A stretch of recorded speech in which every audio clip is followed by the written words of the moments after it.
At this point, there was only one other stand-up workshop in New York, and no one in the city had developed a program that would give comics the opportunity to receive instruction straight through the whole process, from writing new jokes to performing them at a club. This first workshop took place in November 1988.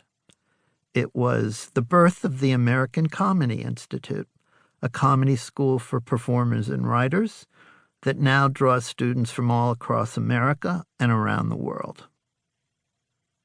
I had come to stand-up from the world of the theater, where creating entertainment takes significant amounts of time, money, and people. The results can be magical, provocative, and breathtaking. But as I began to immerse myself in the world of stand-up, I saw that one person on an empty stage could serve up equally compelling entertainment. Theater, film, and television are all technologically sophisticated mediums, employed, essentially, to tell a story.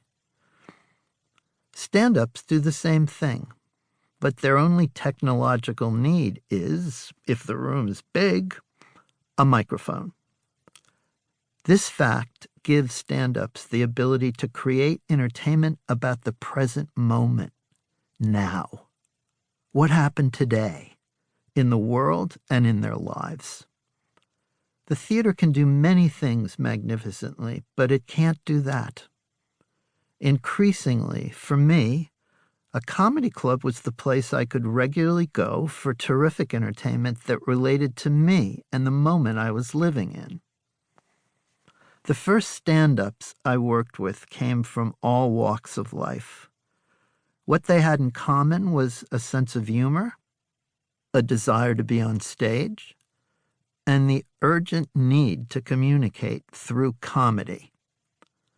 Through my work with them, I discovered that I had a gift for helping transform funny people into comedians. And oh, what people! Olga Namer is a young woman who was raised in an Orthodox Jewish community in Brooklyn. Her community did its utmost to shelter its children from the world beyond their religious beliefs and cultural traditions. Her family's expectation was that she would lead her life within the confines of their neighborhood. But there was a problem. Olga is funny. Very, very funny. And when someone has a powerful comic voice inside them, that comic voice pushes hard to get out. Olga came to study with me, and now she does stand up about her struggles to break free of her upbringing and live in the secular world. A young man named Joseph Opio came to work with me from Uganda, where he had produced, written, and performed in a TV show modeled after The Daily Show with Jon Stewart.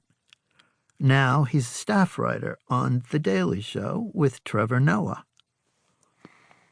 A particularly dedicated student was a young man who had a well-paying job at Gray Advertising, but who had absolutely made up his mind to leave corporate life and become a stand-up. His name is Jim Gaffigan.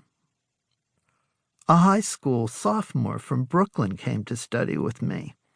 At 16, she was writing stand-up material that was original, personal, smart, sexy, and funny. That was Lena Dunham. Zinat Perzada, a stand-up who was raised in Iran and fled to Sweden, came to America to study with me. She told me that she'd received death threats from extremists in Swedish Muslim communities and from neo-Nazis. Fearing for her life, she had given up stand-up for 2 years. Longing to get back on stage, she faced a decision. She could allow herself to be bullied into silence for the rest of her life, or she could continue to pursue her comedy despite the dangers. She returned to the stage. Zinat risked